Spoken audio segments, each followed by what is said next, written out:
Hello everyone, today we are going to solve question number 4.15 or 4.15 from Fundamental of Electric Circuit by Alexandra and Sedico. The question is that we have to calculate this I1 which is shown in this circuit, and we also have to calculate the power जो कि इस 3 ohm resistance जो इसको deliver की जा रही है. तो देखें, इसको सॉल्व करना है सुपरपोजिशन थ्योरम के ज़रिए, और हमें पता है सुपरपोजिशन थ्योरम क्या है. उसके अंदर हम देखते हैं कि हर सोर्स का क्या इम्पेक्ट पड़ रहा है पर्टिकुलर एरिया पे, पर्टिकुलर एलिमेंट पर. फॉर एग्जांपल, इसमें कहा जा रहा है कि आपने सुपरपोजिशन थ्योरम के ज़रिए आपने 3 ओम रेजिस्टेंस के अक्रॉस करंट कैलकुलेट करना है. देन हमने पहले क्या करना है, सुपरपोजिशन थ्योरम का ये भी रूल है कि आप जब वोल्टेज सोर्स को यूज़ करते हुए वोल्टेज सोर्स का इम्पैक्ट देखते हैं तो आपने करंट सोर्स को एलिमिनेट करना है, ओपन सर्किट करना है, और रिमेनिंग जो आपके वोल्टेज सोर्स होती हैं उनको हम शॉर्ट सर्किट करते हैं. तो बहरहाल हमने यहाँ पर भी वही मैकेनिज़्म किया है, वही रूल अप्लाई किया है. तो देखें, हमने पहले इस सर्किट को सॉल्व करना है सुपरपोजिशन थ्योरम के ज़रिए. पहले हम इस सर्किट को सॉल्व करेंगे. इसके अंदर हमने जो रिमेनिंग वोल्टेज सोर्सेज हैं उसको भी हमने शॉर्ट सर्किट कर दिया है, और आपके जो करंट सोर्सेज हैं उनको हमने ओपन सर्किट कर दिया है, क्योंकि हमें 20 वोल्ट सोर्स का जो इम्पेक्ट है उसकी वजह से जो यहाँ पर करंट बन रहा है उसको हमने कैलकुलेट करना है. क्योंकि एंड में हम सबका करंट जो कैलकुलेट होगा इसकी वजह से, इस सोर्स की वजह से, फॉर एग्जांपल आई डैश है, इस वोल्टेज सोर्स की वजह से जैसे कि आई डबल डैश है, और इस करंट सोर्स की वजह से यहाँ पे आई ट्रिपल डैश है. तो sum of all this algebraic sum of all this currents, जो हमारे पास करंट आएगा वो बेसिकली यहाँ से आई जो है वो होगा. तो हमें यही कैलकुलेट करना है. तो स्टार्ट करते हैं. देखें, सबसे पहले जैसे हमने इसकी बात की, यहाँ पे हमने तमाम वोल्टेज सोर्सेज को हमने शॉर्ट सर्किट किया है, और इसके बाद हमने वोल्टेज. देखिए, इसके बाद जब हम करने के बाद आपके ऊपर डिपेंड करता है कि आप या तो नोडल एनालिसिस लगाएं या फिर आप किरचॉफ वोल्टेज लॉ लगाएं, या आपके ऊपर डिपेंड करता है, यानी लूप लगा के सॉल्व करें. तो देखिए, मैं यहाँ पर दोनों तरीक़ों से सॉल्व करूँगा. पहला जो है मैं उसको लूप यानी किरचॉफ वोल्टेज लॉ के ज़रिए करूँगा, और रिमेनिंग हम नोडल एनालिसिस के थ्रू करेंगे, ताकि आपको भी इस बात की इंफॉर्मेशन हो जाए कि आप मुख्तलिफ सर्किट्स को मुख्तलिफ तरीक़ों से सॉल्व कर सकते हैं. तो तो हम अगर इस जगह पर लूप लगाएं, ये एक लूप बन रहा है देखा जाए तो, इसको हम I1 का नाम देते हैं, और एक और लूप बन रहा है जिसको हम कह रहे हैं कि इसको हमने I2 का नाम दिया. देखिए, यहाँ पर ये जो आई डैश है वो भी हमें यहाँ कैलकुलेट करना है. तो चलें देखते हैं. लूप 1 की अगर हम बात करें तो यहाँ पर अगर हम देखें तो हमारे पास टोटल जो है जो करंट है, क्योंकि हमें यहाँ पे वोल्टेज को सम करना है, तो हमने कहा लूप 1 के अंदर करंट I1 है, लूप 2 के अंदर I2 है. तो हम क्या करेंगे, सिंपल इक्वेशन लिखेंगे 2, क्योंकि sum of all voltage are equals to 0, ये आपके पास किरचॉफ वोल्टेज लॉ कहता है. तो हमने I1 का नाम दिया, एंड देन -20, कि देखें यहाँ पर वोल्टेज जो है, करंट जो है इस नेगेटिव टर्मिनल से इंटर हो रहा है, तो इसकी वजह से -20, एंड देन +4. 4 क्या है, 1 ओम का रेजिस्टेंस, और ये देखें आपस में सीरीज में है, तो ये क्या हो जाएगा 4. तो हमारे पास यहाँ पे करंट क्या है, आपस में इन अपोजिट डायरेक्शन में यहाँ पे मूव कर रहा है. एक अपर जा रहा है तो एक डाउनवर्ड जा रहा है. तो हम इसको यूँ कर सकते हैं कि I1 minus I2 then is equals to 0. जब हम इसको फर्दर सॉल्व करेंगे तो आपकी इक्वेशन कुछ इस तरह की बनेगी, 6I1 minus 4I2 is equals to आपके पास आता है 20. ये आपके पास इक्वेशन नंबर 1 बन जाती है. इसमें इक्वेशन नंबर 2 जो कि लूप 2 की वजह से बनेगी, अगर हम यहाँ पर लूप लगाएं तो अगर देखा जाए तो हमारे पास बन रहा है कुछ 4, जो कि 1 प्लस 2 का 1 का 3 का जो सम है, 4 एंड 1 का सम है. तो हमने कहा ठीक है, और आई लूप 2 की वजह से तो I2, and then minus I1, then उसके बाद आपके पास +4, जो कि आपके पास इस ओम की वजह से वोल्टेज बनेगा 4I2 इज इक्वल टू 0. जब हम इसको सिंप्लीफाई करेंगे तो आपके पास कुछ इक्वेशन इस तरह की बनेगी, -4I1 plus 8I2 is equal to 0. ये इक्वेशन नंबर 2.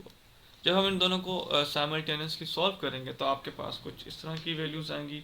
आपके पास I1 जो होगा वो आपके पास कैलकुलेट होकर आएगा, जो कि 4.166 एम्प्स, और आपके पास जो I2 होगा वो कुछ इस तरह का आएगा 1.25 एम्प्स। ठीक है जनाब, हमने कहा कि जो I है, आपका जो I मिल रहा है, जो यहाँ पर I है वो इजिकल्स टू है, हम कह सकते हैं कि हमारे पास जो I है वो है I1 माइनस I2 के बराबर। क्योंकि वजह यह है कि देखें यहाँ पर आपके पास दोनों करंट अपोजिट डायरेक्शन में जा रहे हैं। जब अपोजिट डायरेक्शन में जा रहे हैं तो ऑब्वियसली बात है आप एक दूसरे को सब्सट्रैक्ट करेंगे, तो I इजिकल्स टू आपके पास मिल जाएगा। जब हम इसको सिंप्लीफाई करेंगे 4.166 माइनस 1.25 एम्प्स, तो I आपके पास मिल जाएगा इजिकल्स टू टोटल 2.5 एम्प्स। ठीक है जनाब, मैं उम्मीद करता हूँ यहाँ तक समझ में आ गया होगा। उसके बाद ये हमारे पास आई डैश है, एक्चुअली ये हमारे पास आई डैश हमने कैलकुलेट किया, ये आई नहीं कैलकुलेट, क्योंकि आई तो हमारे पास सम ऑफ ऑल करंट होगा ना।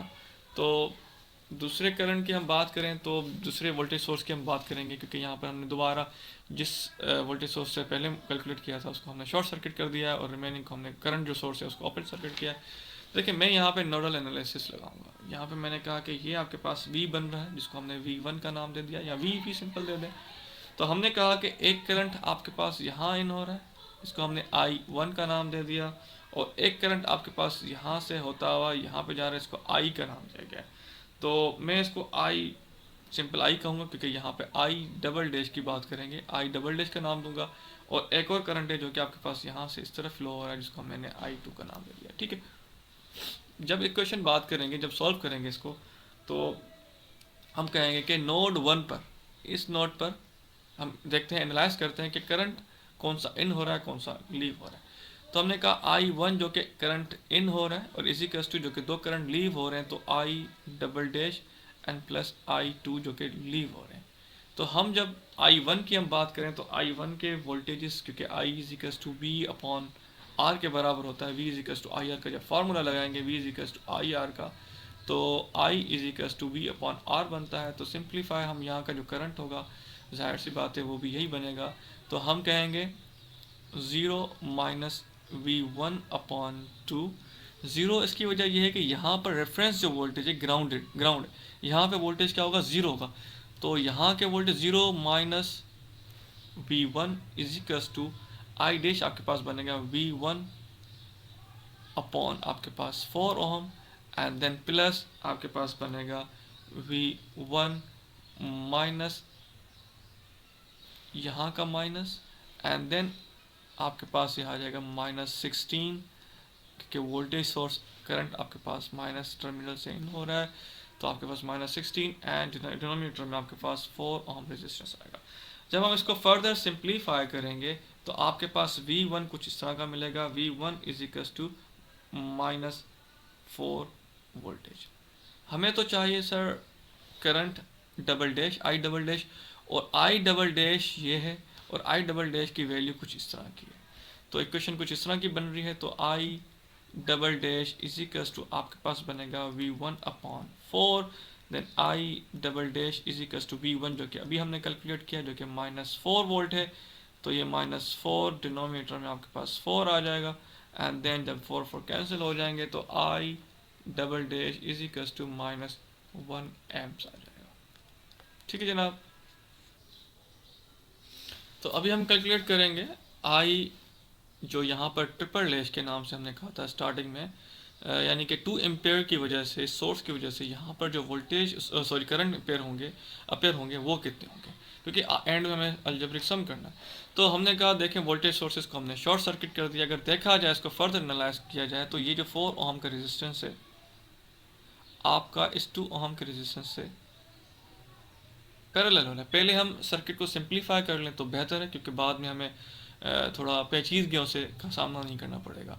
तो जब हम इसको सिंप्लीफाई करेंगे, यानी कि इन दोनों को पैरेलल हो जाएगा, ऑब्वियसली बात है दोनों के टर्मिनल्स आपस में कनेक्टेड है, कॉमन है, तो ये पैरेलल होंगे।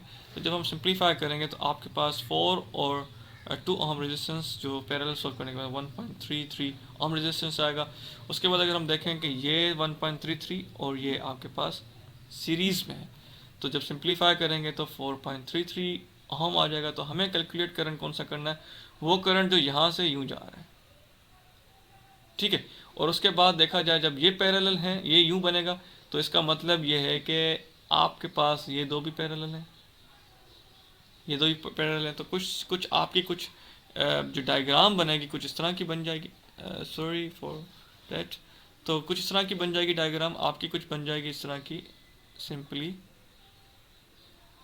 जो 1 ओम का रेजिस्टेंस एंड देन 4.33 ओम का रेजिस्टेंस एंड देन आपके पास पैरेलल में 2 एम्पेयर की सोर्स, या आपके पास कुछ इस तरह की डायग्राम बनेगी। तो हम क्या करेंगे, सिंपली दोबारा वही हम या तो आप चाहें तो सिंप्लीफाई करें, सिंप्लीफाई कर नहीं सकते क्योंकि यहाँ से निकलने वाला करंट हमें चाहिए। तो हम इसको फर्दर सॉल्व करेंगे तो कुछ इस तरह का सॉल्व कर सकते हैं कि हम यहाँ पे नोडल एनालिसिस का लगा सकते हैं। यहाँ पे हमने V1 का नाम दे दिया, तो हमने जब कहा कि ठीक है जनाब ये V1 है, हमने कहा हमें ये करंट कैलकुलेट करना है जो कि यहाँ से होता हुआ यहाँ जा रहा है, और एक करंट आपके पास यहाँ आ रहा है, और एक करंट आपके पास यहाँ लीव कर। हमने कहा कि इसको हमने I ट्रिपल डैश का नाम दें क्योंकि ये हमने कैलकुलेट करना है, क्योंकि ये 3 और ये जो आपके पास 3 ओम की रेजिस्टेंस है, ये आपस इसके ऊपर कैलकुलेट करना है। वो तो आपके पास सीरीज़ में कनेक्ट हो गए इसके साथ, तो जाहिर सी बात है सीरीज़ में जो यहाँ 3 ओम के जो रेजिस्टेंस है वहाँ से करंट जो पास होगा वो ऑब्वियसली बात है 1.33 ओम रेजिस्टेंस से भी वही कॉमन सेम करंट पास हो, क्योंकि सीरीज़ में करंट सेम होता है।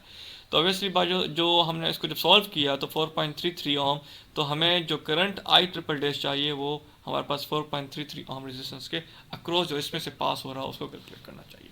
तो हमने क्या करा, सिंपल हमने कहा कि I ट्रिपल डैश जो कि करंट हमारे पास इन हो रहा है, और रिमेनिंग करंट जो है I1 का नाम दे देते हैं इसको, और इसको हम सॉरी ये ऑब्वियसली बात है 2 एम्प्स की सोर्स है तो 2 एम्पेयर का नाम दे देंगे हमने I1 प्लस 2 एम्पेयर। जब हम इसको फर्दर सिंप्लीफाई करेंगे तो V डैश जो है I डबल डैश है, तो उसकी वैल्यू कुछ इस तरह के 0 माइनस V1 अपॉन 4.33, यानी उसके बाद आपके पास इजिकल्स टू I1 जो आपके पास V1 अपॉन 1 बनेगा, V1 upon 1 and then plus 2 ampere की सोर्स। जब हम इसको सिंप्लीफाई करेंगे तो V1 हमारे पास कुछ इस तरह का बनेगा, V1 equals to minus 1.626 volt बनेगा। हमें क्या चाहिए, I ट्रिपल डैश, और I ट्रिपल डैश की कुछ इक्वेशन ये है, I ट्रिपल डैश की इक्वेशन कुछ ये बनती है, क्योंकि हमने यहाँ पे सॉल्व भी किया, ये है I ट्रिपल डैश की इक्वेशन 0 माइनस V1 अपॉन 4.333। जब इसको V1 की तो हमने वैल्यू कैलकुलेट कर ली है, सिंपल हमने इनपुट करनी है यहाँ V1 की वैल्यू, तो आपके पास कुछ इस तरह की बनेगी 0 माइनस और उसके बाद माइनस 1.626 वोल्ट एंड डिनोमिनेटर में आपके पास 4.333 आ जाएगा। जब इसको सिंप्लीफाई करेंगे तो I जो ट्रिपल डैश है आपके पास कुछ मिल जाएगा, ऑब्वियसली बात है मिलेगा 0.375 वोल्ट एम्पेयर।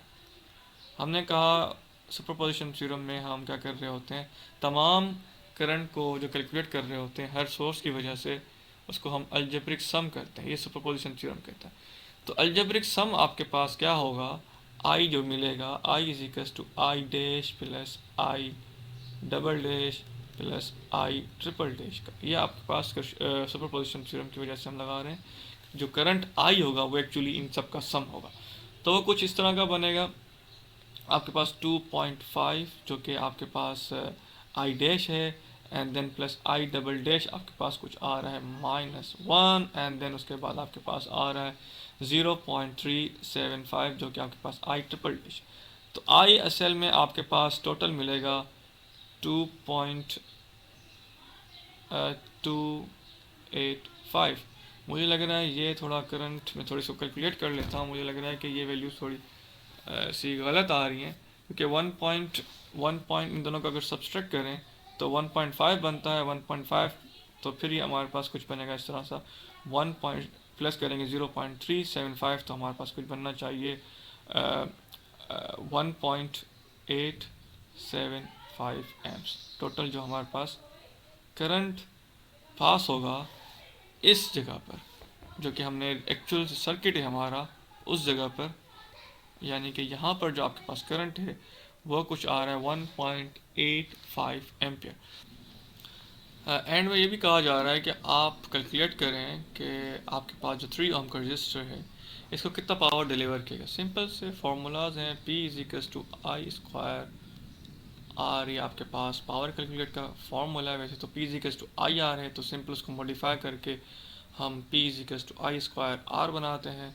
तो सिंपल सी बात है, आई हमें कैलकुलेट हो गया जो कि 1.85 है एम्पेयर है, उसके स्क्वायर आ जाएगा। उसके बाद आर आपके पास 3 ओम है। तो सिंपली सॉल्व करेंगे तो आपके पास जो पावर की वैल्यू आएगी वो आपके पास पावर होगा जो कि हम डिलीवर कर रहे हैं टोटल सोर्सेज की वजह से। 2 ओम, 2 एम्पेयर और 20 वोल्ट और 16 वोल्ट की वजह से जो यहाँ पर हम डिलीवर कर रहे हैं वो आपके पास पावर कैलकुलेट हो जाएगा। मैं उम्मीद करता हूँ आपको ये सवाल समझ में आया होगा। अगर कोई भी सवाल हो ज़रूर कमेंट बॉक्स में कमेंट करें, लाइक करें, सब्सक्राइब करें और शेयर करना मत भूलिएगा।